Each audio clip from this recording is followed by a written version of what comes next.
Perfect. Thank you very much. So, sir, Should I slides start? are visible? Yeah, it's really visible. Thank you very much. Okay, sir. Okay, sir. So, once again, uh, very good afternoon, dear participants. Today, now this session will be delivered by Dr. Dhanesh G. Mohan, who is currently program leader or senior lecturer at Sunderland University at UK. He is dedicated material science researcher with a proven track record of conducting significant independent research in key areas such as additive manufacturing, material science, friction stir welding, hybrid welding, high entropy alloy, and corrosion. Sir has 13 years of expertise in both teaching and research within the field of mechanical engineering, coupled with advanced capabilities in AI, including predictive modeling, machine learning for materials characterization, and AI-driven optimization of manufacturing processes. Demonstrates a strong commitment to advancing knowledge through innovative and forward-thinking investigations. So this is the brief introduction about the sir. Sir, it is over to you. Thank you very much. Thank you for the introduction. And good afternoon, everyone. It's 8 o'clock in the morning over here.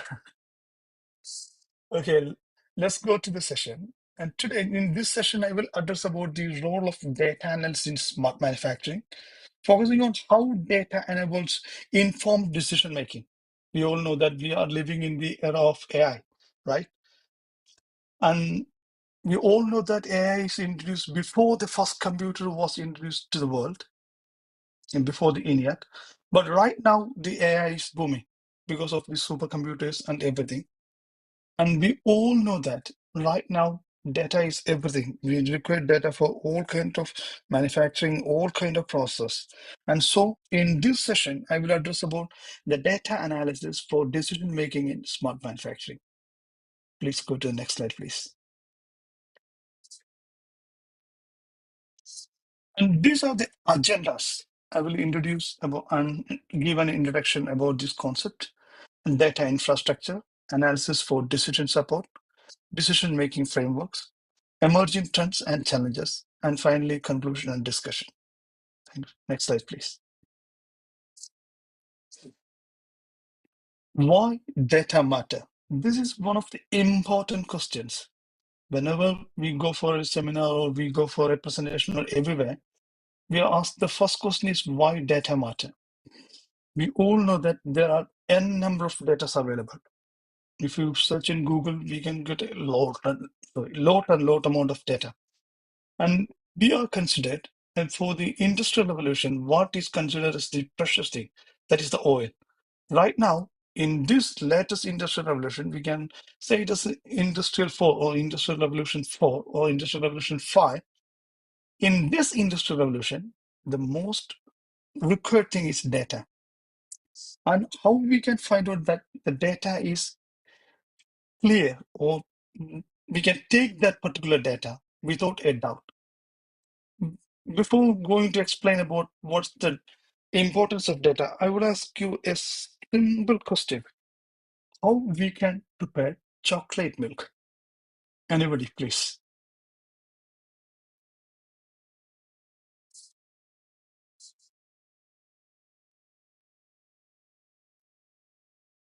Okay, I will tell you. The simple answer is we can mix chocolate with milk, and if you want, we can add some sugar. We can prepare chocolate milk, right? But in US, last year, 2024, there was a survey conducted by government and the Dairy Board of US. They find out that around 20 million youngsters in US believe that chocolate milks come from brown cow. How horrendous was that?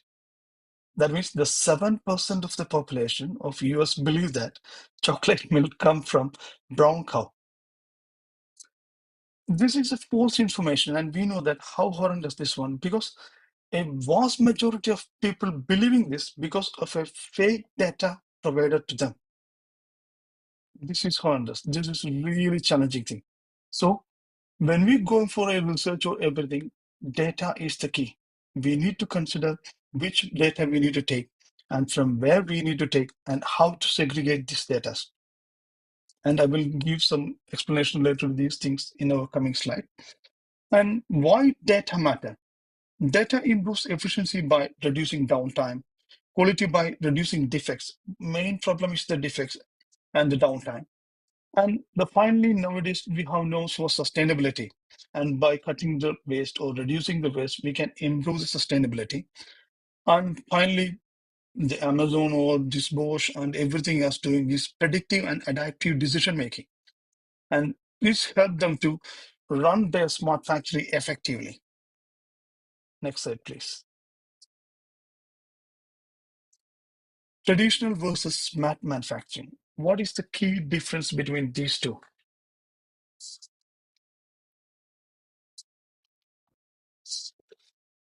We all know that. Sorry. In a traditional manufacturing, there's a monitoring. It is manually monitored. That means, for example, if a person is riding a normal car, right? And in a basic car, it's the requirement is we need to service the car in first 3 months, then fifth month, and every year, yearly once. And there is a gap they provided when we need to service this particular car is, right? And in between, if there is a malfunctions in the engine or in any parts, we don't able to recognize it. We need to service it. We are waiting for the particular time, right?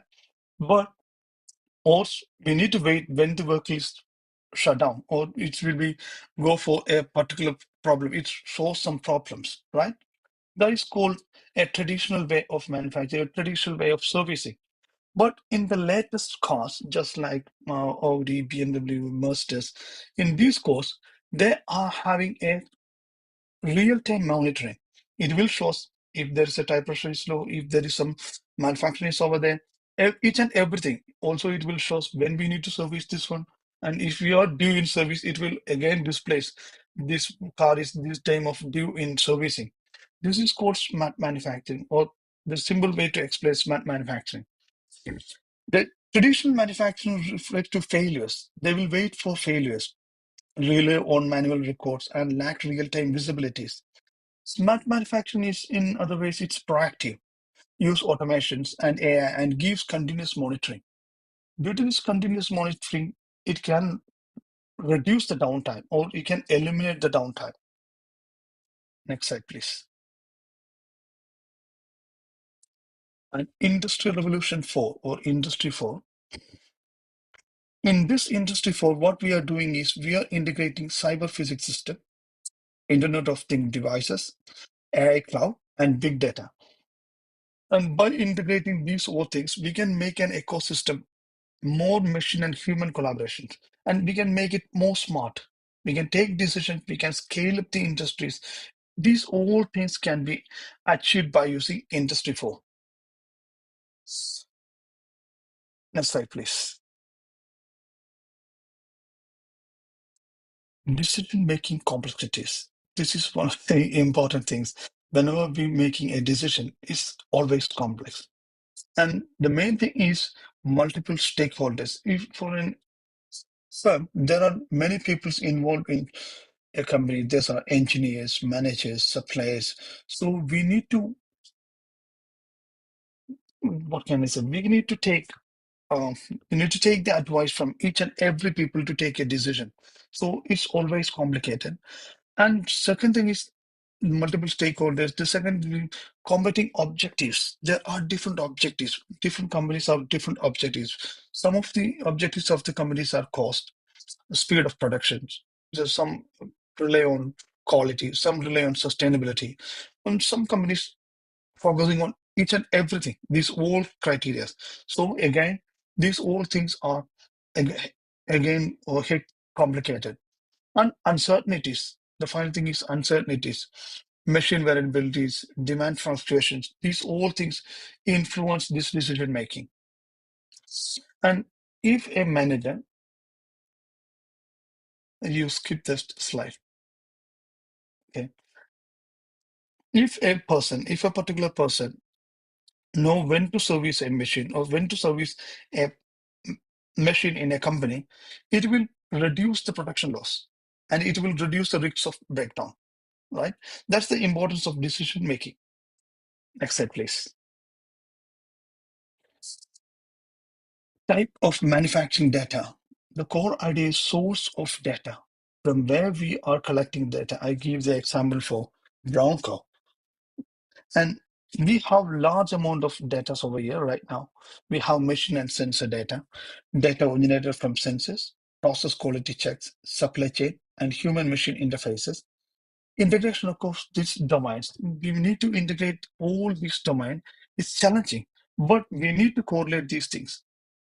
For example, sensor detects vibration, quality data shows is rising defect rates. We are running a machine, it's showing these vibrations, and defect rates is also shown. For example, there is a wear, and we can predict these types of things by using sensor data. And we are collaborating machine sensors data and processing this quality data and supply chain and human interface to make this decision making. And these are the different type of data we have over here. Next slide, please. Flow from data to decision. In the previous slide, we explained about we having different data, just like um, sensors, process quality check, supply chain, this, and how we are going to take and interpret these old data.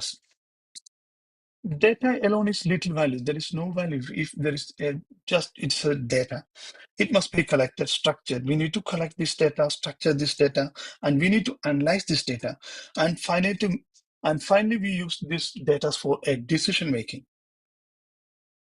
For example, just as crude oil becomes a useful refined product, we are receiving this as crude oil, and finally we are segregating it to useful product as petroleum or diesel or wax or other products, right?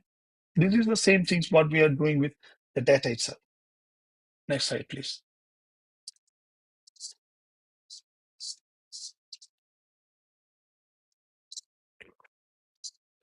Smart factory ecosystem.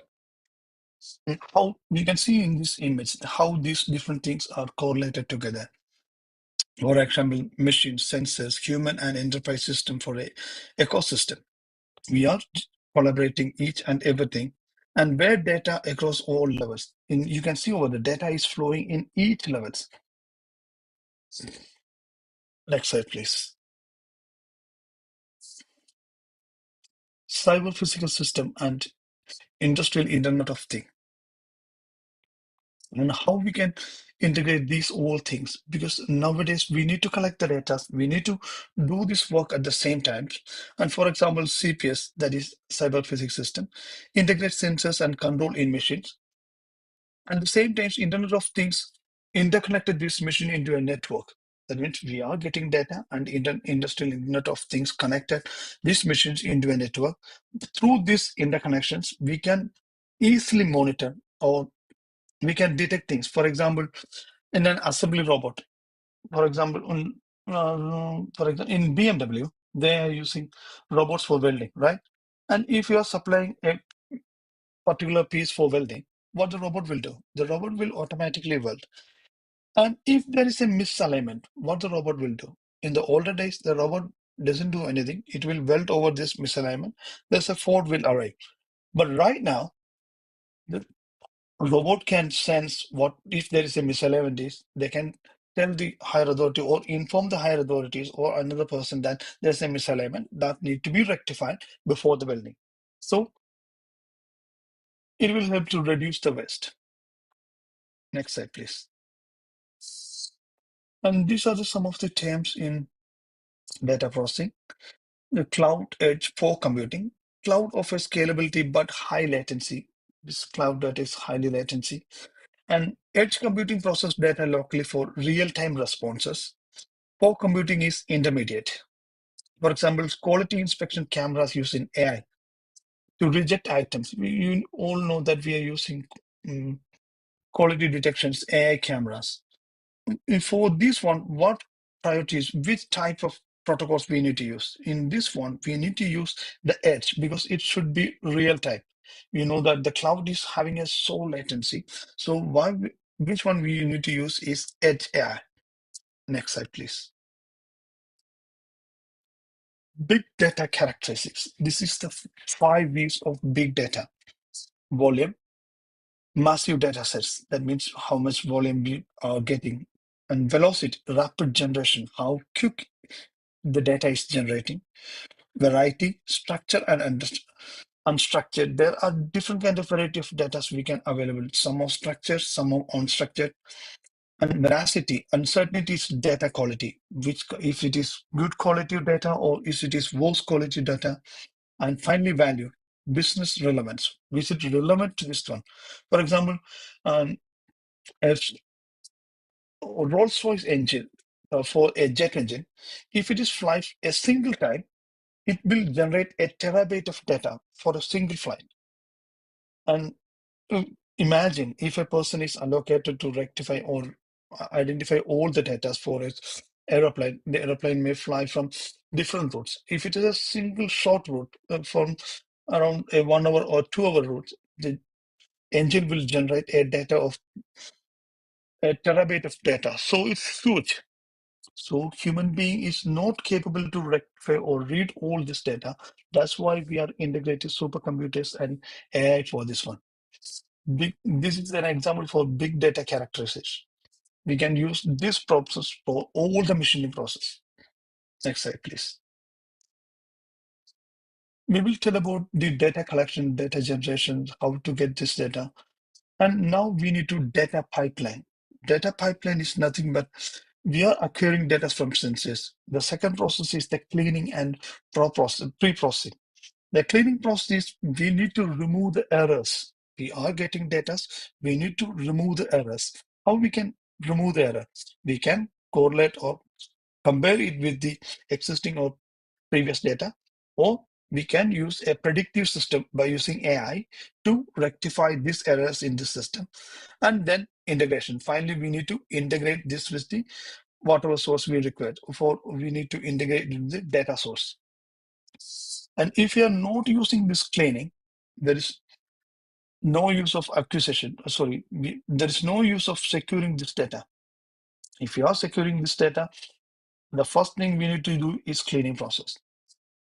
Next slide, please. Standard and interoperability. And standard like OPC UA, MT Connect, and RAMI 4 ensure system for different vendors communicate seamlessly, avoid lock-ins. For example, a person is using Siemens machine, must work with Mitsubishi PSA. That means different vendors can collaborate. These rules, and there's a standardization in this industry.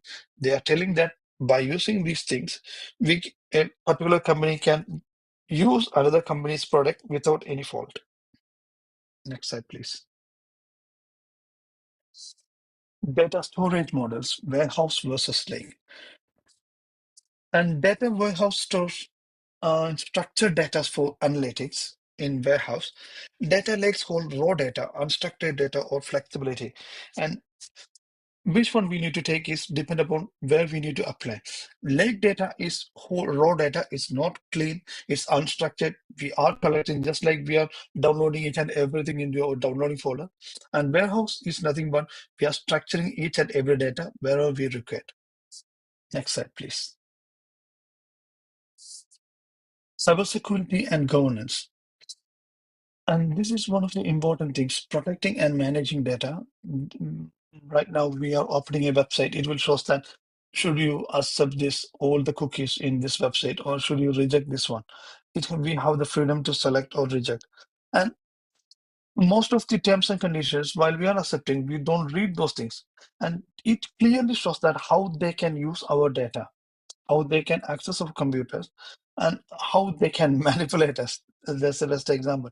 If you, for example, in Android phones, they can hear us. In all the phones, they have the facilities, but in iPhone, we can switch that option to off or on.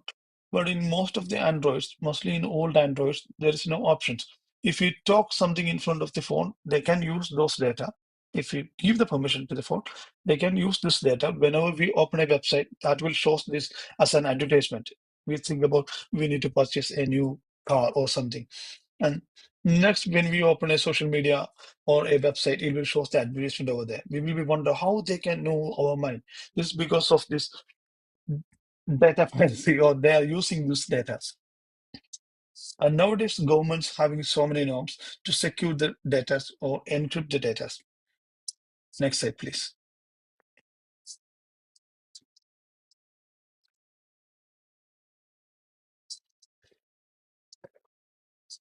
You can see a schematic diagram shows this is a schematic diagram of Bosch manufacturing flow.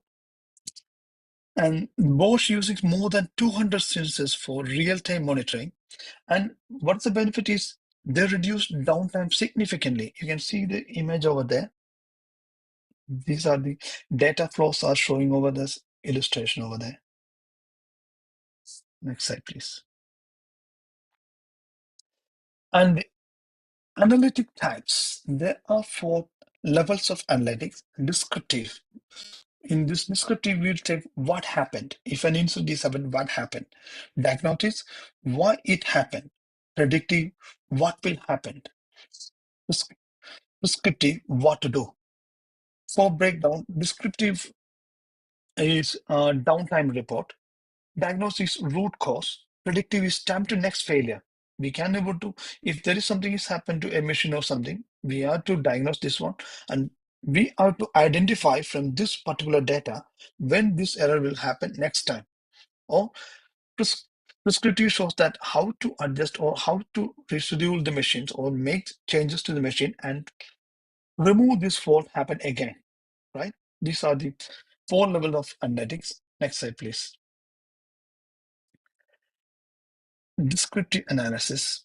And descriptive analysis is nothing but dashboards, KPIs, or it shows current status. Next slide, please. And diagnostic analysis, already mentioned, is called the root causes. What are the causes? And correlation with causations. What is happening? How this one is happening over there? Why it happened? And this is the things we studied in this method. Next slide, please. Predictive analysis. In this predictive analysis, we are so many protocols. We use mathematical models. Nowadays, we are using so many optimization models, ML model, machine learning models for this forecasting, how to prevent the failure. And we need to analyze what are the causes of failures. And machine learning, we can use CFDs and so many simulation packages. If we have the particular data, we can use this as an analysis. We can predict what it will happen if something is changed over there. Next slide, please. Machine learning models. There are different kind of machine learning models. I'm not going to discuss all this machine learning model right now because in our next session, I will explain more about the machine learning model. And there are regression models, continuous values, classification, categories, cluster tracing, grouping, anomaly detections. What are the anomalies in this data we are provided over here? Next slide, please. And this is one of the case studies for tool wear prediction. You can see that how we can eliminate this tool wear.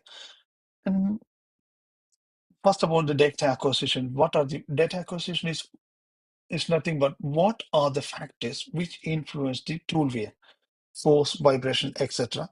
And we give this particular data from where we can collect this data, not only from the experiments, we can collect this data from published articles, Wikipedia, and make sure that it's not copyright protected because there is a rule we are not supposed to use copyright protected for machine learning studies. So from these collected data, we can find out what are the root causes and we can failure extraction, we can model construction by using computer, we can construct the models. So there is no need of any kind of experimentation and we can go for the future fusion. And then artificial intelligence models will predict what are the causes, what are the reasons, what are the things we need to eliminate. Then again, we take this data and we need to fine tune the process parameters. Again, we are operating the same machining process and we can eliminate or we can reduce the tool base. Next slide, please.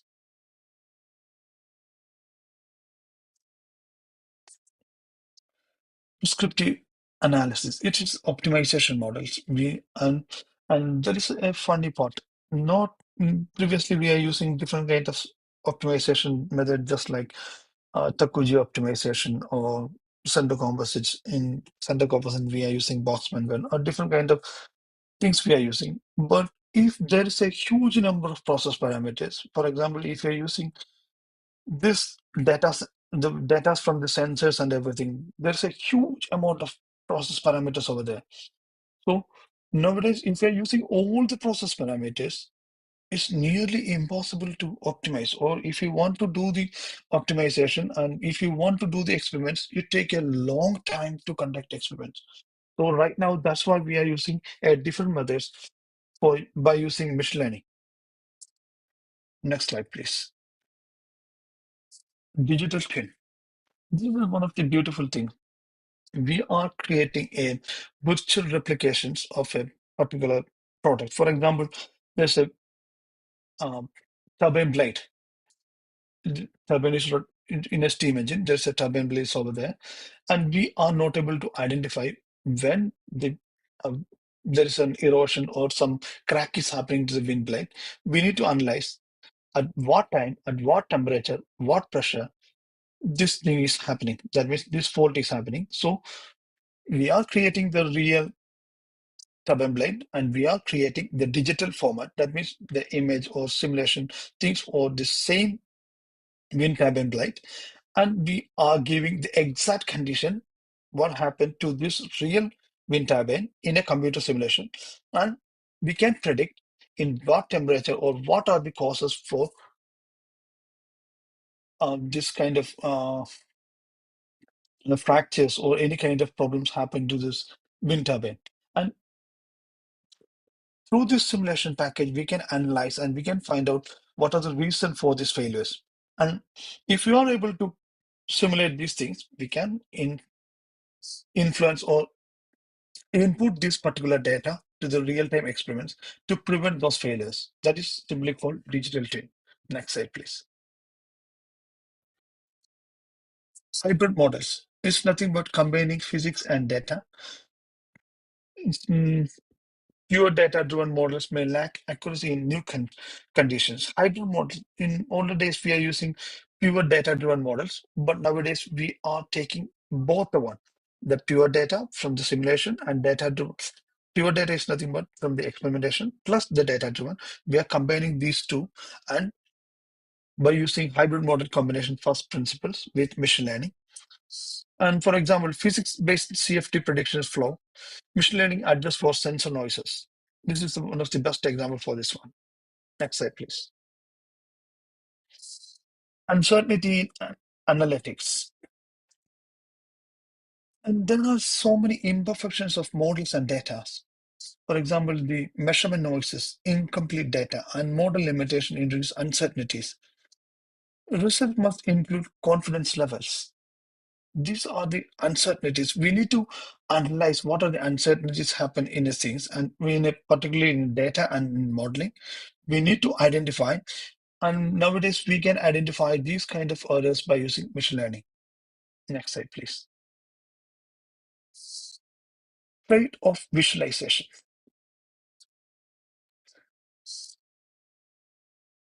And in this one, we are thinking about the balancing competing goals. Use Pareto fronts or dashboard to visualize trade-offs. For example, a solution may minimize cost but increase emissions. One of the best examples for this one is nowadays we are fanatically behind EV vehicles, right? Every country, every government having their own norms. We need to use EV vehicles. And we think that it's really a good reason to use EV vehicle because it's prevent pollution. And in many places in our place in India, we have a huge amount of pollution. So it's really good to use an EV vehicle. But in contrary, there is so many problems related to EV vehicle. First thing is how we are charging this EV vehicle. If we are using a thermal power plant energy for charging this EV vehicle, again, it's not contributing much. And the second thing is the battery. That's the key thing. For preparing a battery, there is lot amount of rare earth elements we need to use. And fortunately, those things are not big from India, so India is safe. But at the same time, if you are using an EV vehicle, some of the countries, they are digging these rare earth elements. They need to dig this material for this preparing these pure materials from their ores is cost 3 times higher pollutions compared to using a normal engine. So if you are using an electric vehicle, your place is safe. But at the same time, the production for EV vehicle, especially for the batteries, is polluting 3 times higher compared to an IC engine. This is a trade-off visualization. For example, I'm giving. Next slide, please.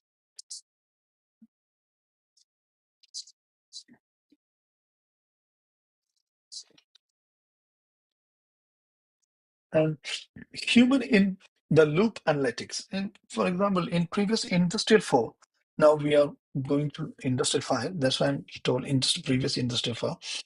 In industrial 4, one of the key agenda is we need to remove human interventions or into a system. We need maximum automation. But in industry 5, people understand that we need to give more involvement to human interface because then only we get pure data.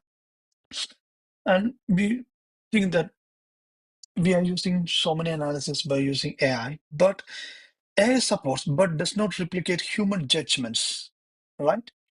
We have their own some soft corners and things. Maybe in future AI may be developed, but still then AI is not 100% able to replicate all the human capability. So what we need to do is we are incorporating human validation with AI. So we can get a more clear data. For example, AI flags a suspicious pattern, operates confirms if it is real or sensor data. If you give a sensor data or a real data, it's confused by AI. But for human being, we can easily identify those things. So if you're incorporating human into AI, it should be a game changer. Next slide, please. Real-time analytics. Speed is critical.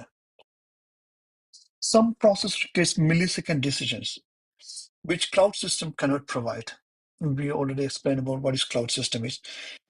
And edge intelligence, that is edge computing enables real-time analysis. Edge is so quick, but it's real-time in a local time. I give an example for the welding of the robotics for this one, real-time analytics by the misalignments process. Next slide, please. Nowadays, we have so many concerns, ethical and trust concerns related to this one.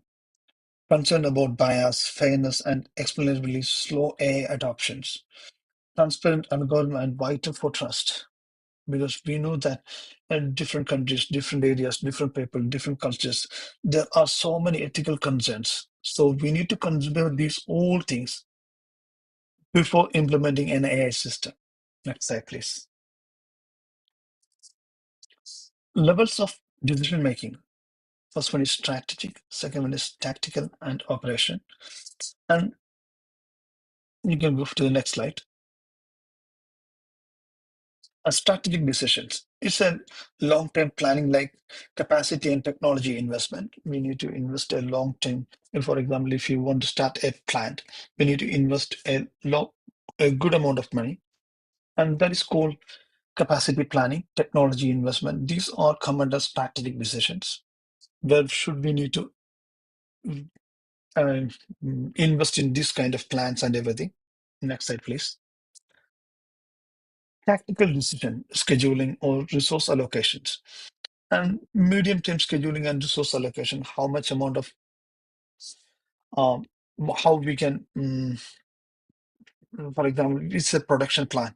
What time we need to allocate for this one? These tactical decisions. Next slide, please. Operational decisions, real-time machine control, and quality adjustment. That means nothing but what are the adjustment we need to, for example, if in an machinery, what adjust the feed rate, mid shift. We need to These are the things we need to change in an environment to get more profits. Next slide, please. MCDA framework. The multi-criteria decision making is really important. You can see that in these images, there are different criteria over here. This is simply any researchers can adapt it for their research work. This is similar thing what we are did previously, but right now a good amount of data we can process. Previously for a review articles, we review around 200 or 300 articles. Nowadays, we can use huge amount of data for a literature review itself. It's not humanly possible. That's why we are using machine learning. AHP and topsy structure complex trade-off useful when for many factors, cost, quality, sustainability. What are the factors we are looking into? If it is cost, quality, or sustainability, we are using the same MCDA framework. Next slide, please. Trade-off. Cost versus quality versus sustainability.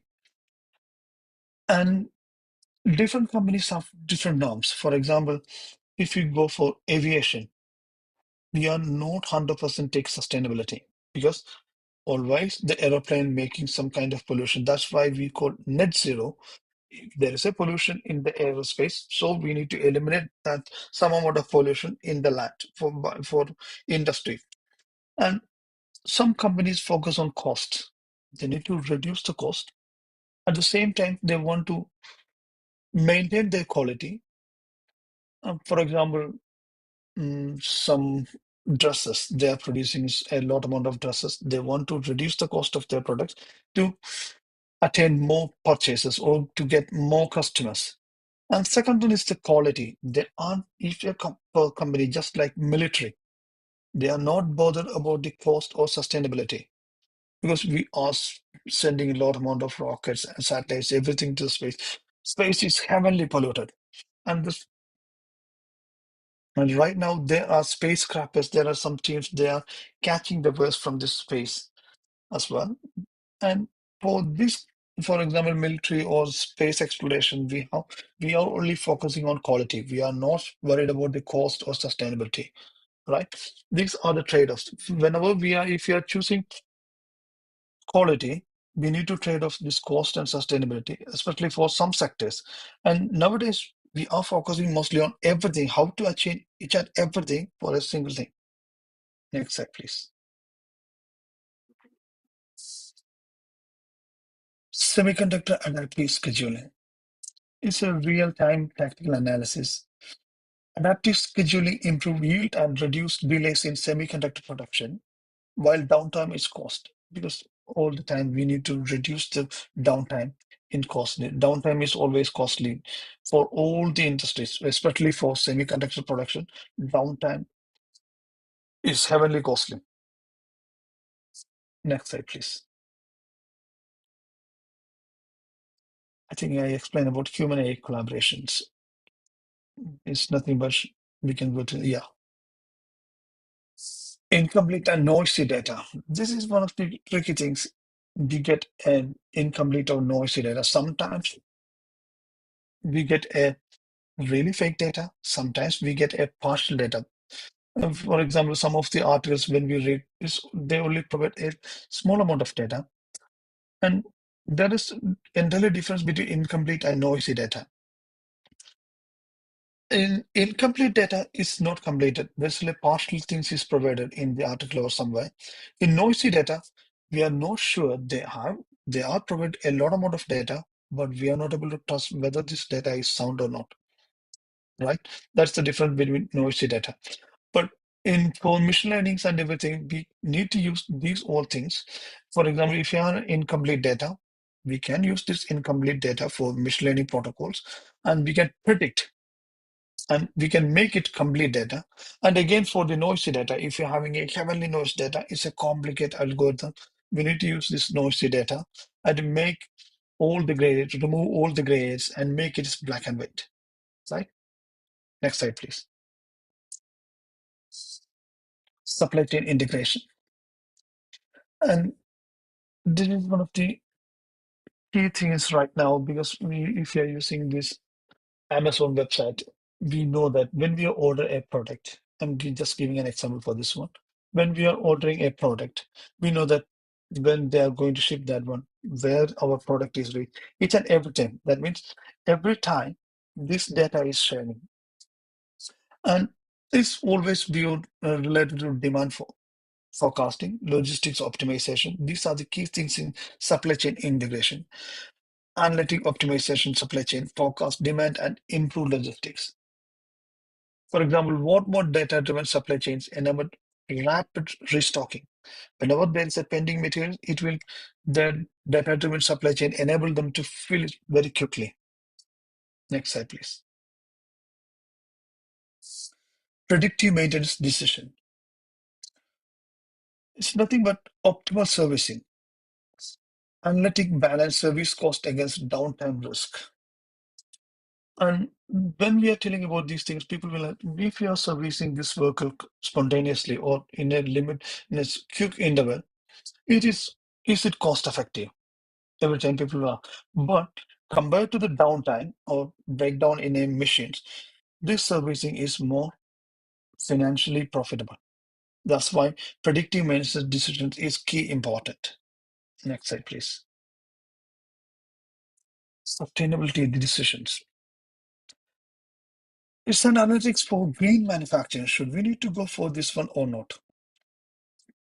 Data supports energy optimization and circular economy strategies.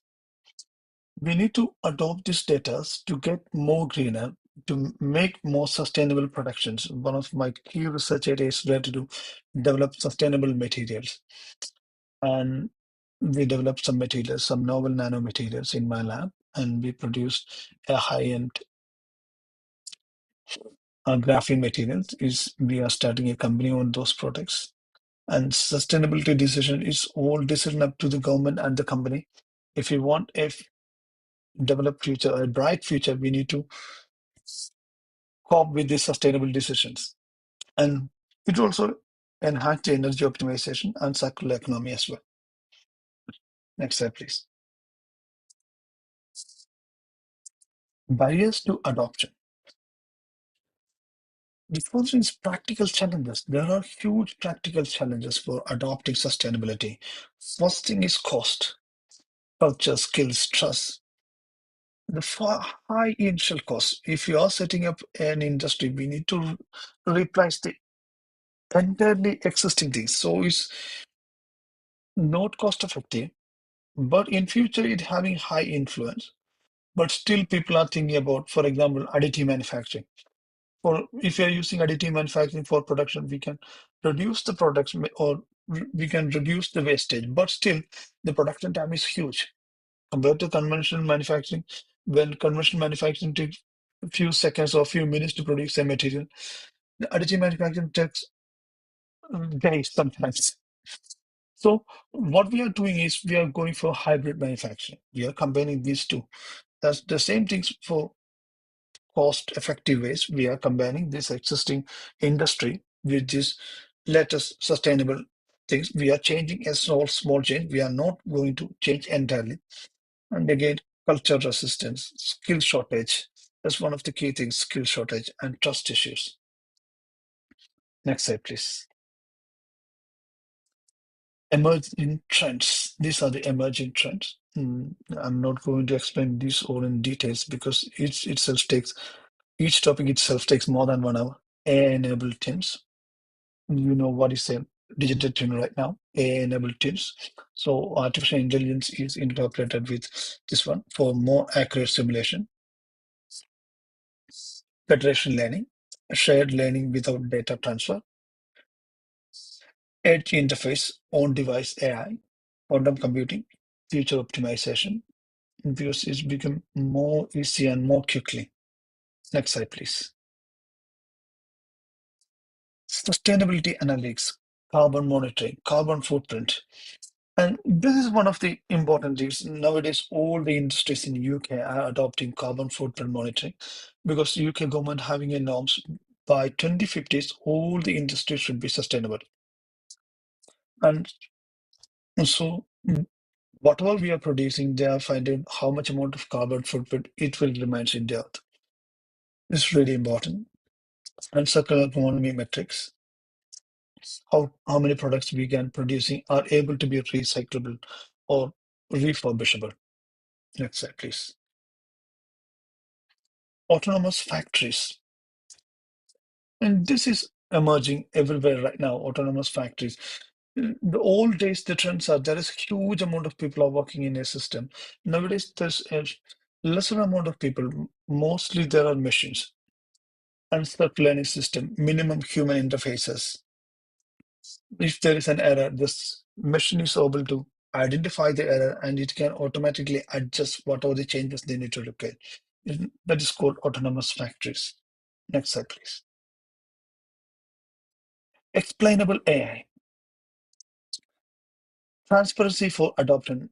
But this is not still enabled because we are using AI, but still we don't know what is happening inside this genetic algorithm or in different clusters or different stage, what is happening. This is the new initiative, explainable transparency for adoption and regulation alignment. Everyone is able to understand what is happening inside, what are the steps, what are the materials they are taking. It's 100% transparent. There is no hidden things. We all welcome this explainable AI. Next slide, please. Data ethics and governance, ownership, consent, fairness. We need to follow these all things. That's why I mentioned if we are using some data for AI predictions, we only use uh, open material. That means we are not supposed to use any copyrighted materials, or we can use by using the consent. That is called the fairness. Next slide, please. Workforce transformation. Data literacy is a core skill, and we need to understand what is data literacy is. We need to identify what kind of data we are using. These are the things in workforce transformation and Industry 5 synergy. Industry 5 synergy is nothing but we are incorporating human factors again to this Industry 4, that is Industry 5. Next slide, please. Open research problems. First one is the scalability. Second one is the robustness and human-centered AI. Human-centered AI is still in this preliminary stage. There is no huge involvement or no huge step is still done in this human-centered AI. And these are the problems we are facing in open research. That is the scalability, robustness. Even we can achieve somewhat steps in scalability. Robustness is still we don't have a clue. We are still studying on these things. Next step, please. These are the key takeaways. I will explain about what are the different kind of data, how to streamline data, how we can use this data for decision making or smart manufacturing. And data are the fuels for smart manufacturing. And it's all depend upon how well we are securing the data, how well we are cleaning the data, how well we are post-processing the data. And analytic enable better decisions. In this stage, we are not only supposed to use AI alone. In this stage, we are using AI and human, so we get a good judgment over different things. And autonomy and sustainable AI. And obviously, we need to give autonomy for machines manufacturing process. The machine can take their own decision, but still, we need to integrate human factors as well. Next slide, please. Thank you very much. I hope you understand a little bit about the content we are explaining over here. And I believe you have a small understanding about smart manufacturing and the importance of data in smart manufacturing. In this presentation, I mostly focus on data analysis in smart manufacturing and not going much wider into smart manufacturing, only in how to take data, how to clean data, what are the process in data selection. It's just, I know it's the basic things related to data collection. Each things are for example, even if you are selecting data selection process itself, it's a huge topic. There are different protocols, different kind of, for example, if you're doing data cleaning, there are several steps involved in this one. I hope you have a basic understanding of this data analysis. Thank you very much. And I welcome your submissions to my channel. If anyone having any articles related to material science, feel free to submit. Thank you very much. If you have any queries, please ask me. Thank you, sir. Thank you very much. Participants, if you have any query, you can put into the chat box.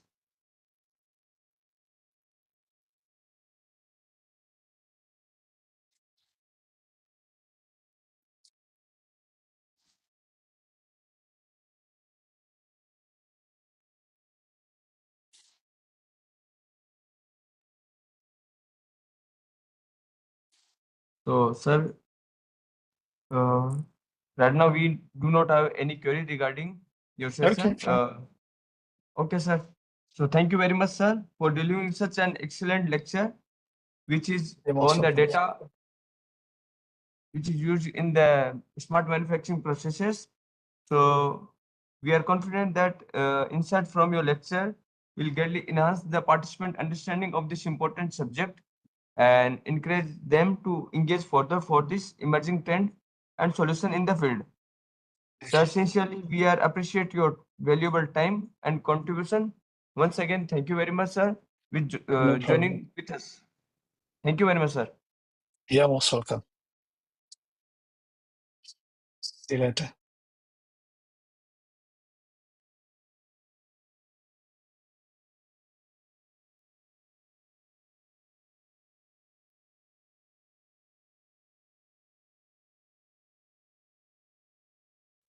So participants, we will be having 30 minutes lunch break. Afterwards, we will be having a lab session on the smart manufacturing processes. So we will meet again at 2 o'clock. Thank you.